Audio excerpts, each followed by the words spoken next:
I've known Guillaume for years. We had the same metaphysics class back at university, and he was the one who kept my attention away from the lecturer. He was always the clown, and he always had crazy ideas. I thought he was joking when he said he found a piece of ripped out notebook paper that allows you to look into the future. He said that, of all things, he found it in an old copy of The Hitchhiker's Guide to the Galaxy in the university library. I don't remember the exact words Guillaume said, but he sounded incredibly excited. The next day, he passed me the slightly yellow paper in a lecture. I remember that the topic was whether or not objects exist through time. It was obviously ripped out of a normal notebook. There were the usual punch holes on the left, and the lower part of the page was ripped off. At the top, in capital letters, was the sentence, "You can travel through time." The rest of the page was filled with small, tidy block letters, but someone had made the effort to write it all in mirror writing. It was somewhat confusing, but still possible to read. There were a few sentences that sounded like they were advertising time travel, and below a series of instructions on how to achieve it. I don't remember the details, but the gist was this. You were supposed to make a mix of several powders, and then find a strong light source in an otherwise dark area, and carefully draw a line where your shadow fell. In the center of it, there were supposed to be 2 arrows, not unlike the recycling symbol I've seen in some countries. 2 arrows arranged in a circle and each pointing towards the end of the other arrow. Then, I think, you were meant to light the whole thing on fire and keep your shadow within the lines. There was no information on what exactly was supposed to happen. All it said was that it would make you understand time and allow you to travel through it. I think at the bottom of the page where the paper was ripped off was the beginning of a sentence, and the other part was ripped away. It started with, "Make sure the moon," and that was it. Guillaume told me he'd looked for the other part, but he wasn't able to find it in the Hitchhiker's Guide or on the shelf where he found the book. Guillaume wanted to try the experiment on the same day, and he'd already arranged most of the ingredients. I remember salt and powdered white chalk, and there were a few other things, but the one thing he wasn't able to get was magnesium. We tried to convince Dakota, a chemist friend of ours, to steal magnesium for us, but he refused, and we couldn't find another way. The mix Guillaume had made ended in the trash. I thought the yellowed paper ended there too. I thought the note was gone until 2 weeks ago, when Guillaume texted me. It had been years since I last spoke to him, and his sentence only contained 2 words. Guess what? I gave him a call, and Guillaume asked me the same question. I guessed that he was engaged. He laughed and asked me whether I remembered the note, which I didn't until he said that he meant the time travel instructions. Guillaume found the note in one of his old notebooks, and he wanted to give it another try. I laughed. I thought he was joking, but we ended up talking for nearly an hour about the good old times. Then I told him about my awesome sounding but horribly boring job, and Guillaume told me about his recent breakup.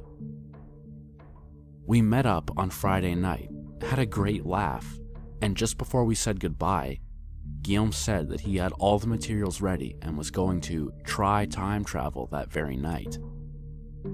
I was too tired for his jokes, and like an old man in a young man's body, decided to go home instead. In the morning, I had several messages from Guillaume. 12:14 a.m. Gonna try it now. See you in the future, mate. 12:51 a.m. Burned like hell, but not much else happened. Seems like it's still the same day. Damn, I wanted to see whether or not my wife will be hot. 1:09 a.m. Whoa, dude. I think the fumes got to me. My shadow seems strange. 1:14 a.m. Dude, my shadow moves faster than I do. 1:30 a.m. Listen, this is really freaky. I feel completely sober and I can touch my nose and everything. But my shadow is still strange. It looks as if it's predicting my movements. 1:58 a.m. Okay, I think I'm nuts. My shadow just grabbed a glass off the table long before I did. And then it got up. God, I'm serious. My shadow moved as if I got up and took a few steps. It literally left my feet and was a few steps away until I followed. 2:04 a.m. Fuck, man. It's not predicting my movements. It makes me do things. 2:08 a.m. Dude, really? I can't do anything but what the shadow does. I'm not joking. This thing works. This thing fucking works. 2:16 a.m. Can't reach you. Call me, man. 2:22 a.m. My shadow just went to bed. I see it lying there. I'm still standing in the doorway, but my shadow is already in bed. I can't stop my feet from moving. 8:40 a.m.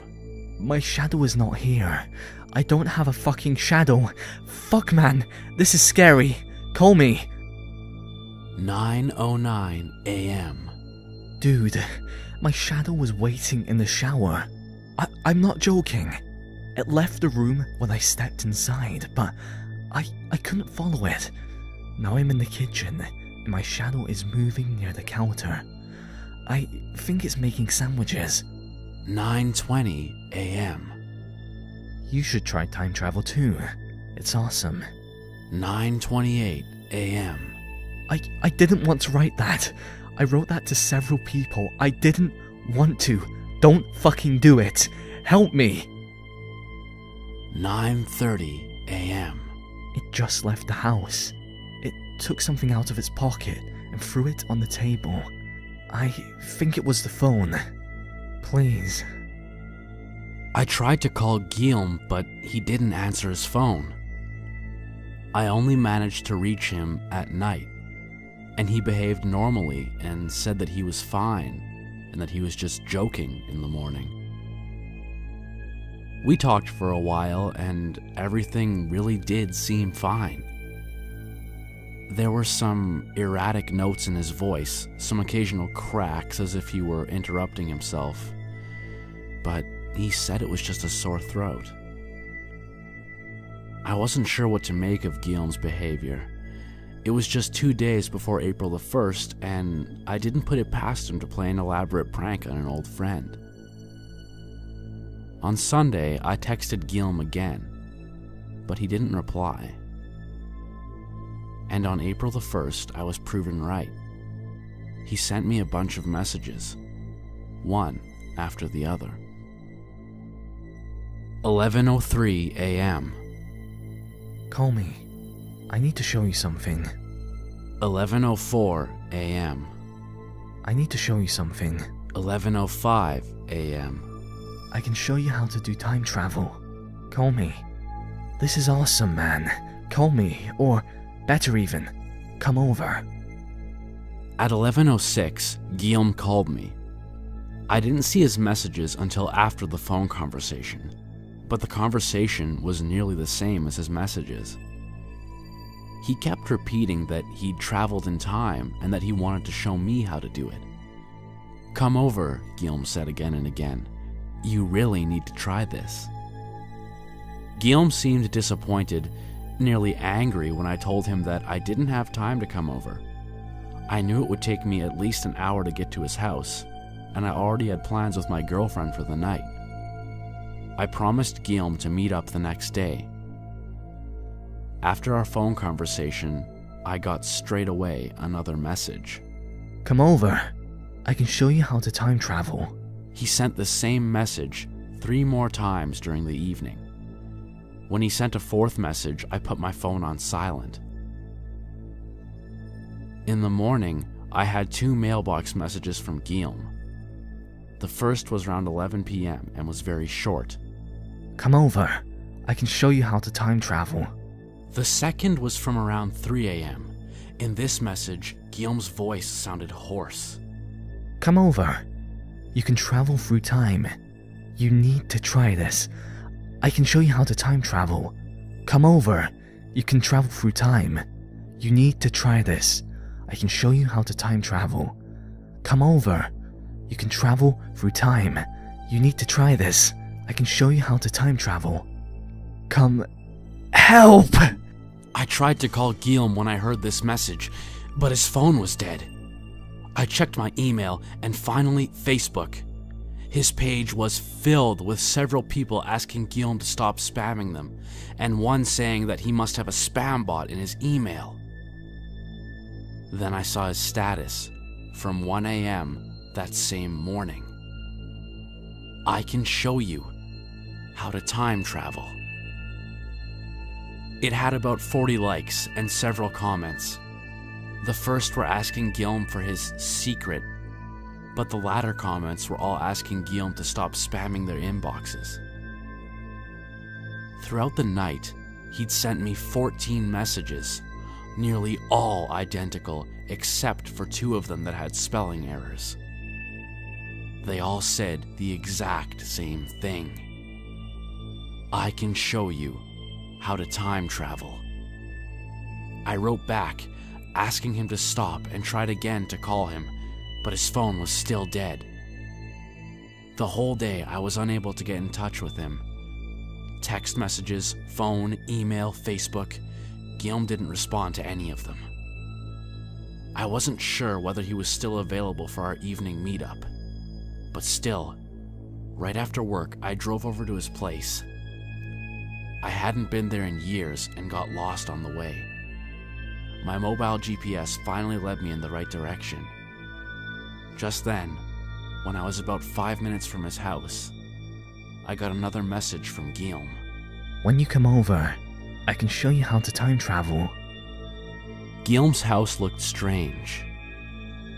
All the curtains were drawn, and his car was parked half on the street and half on his front lawn. I stopped my car in front of his garage. Before I was even able to get out of the car, Guillaume came running out of the front door. He had a wide grin on his pale face. Come in. He shouted. Quick, quick, come in. He grabbed my arm and pulled me away before I was even able to lock the car. What the hell's wrong with you? I asked. Everything is great, Guillaume said. I can show you how to time travel. I decided to play along with his joke. I felt guilty that he'd had it planned for April Fools all along, and was sad that I hadn't been there. The moment I stepped inside the living room, I knew I was wrong. Come in, said Guillaume. The curtains on the back windows were drawn too, and the furniture was pushed towards the walls. Only one large floor lamp was lighting the room from the direction of the kitchen. On the wooden floor in the center of the living room were several plastic sheets. Guillaume pulled me towards one of the 2 plastic sheets lying flat on the floor, a heap of grayish powder at the end near me. 2 more plastic sheets were crumpled in the corner of the room. I noticed they were a darker color. Stay still, said Guillaume while he placed me at one end of the plastic sheet. He smiled while he grabbed a handful of the white powder and kneeled down. Stay still, he said again. I will show you how to time travel. It took me a moment to realize the single floor lamp behind me. to see my shadow placed perfectly on the sheet. Guillaume quickly moved and placed a thin line of the gray powder around the edges of my shadow. "What are you doing?" I asked.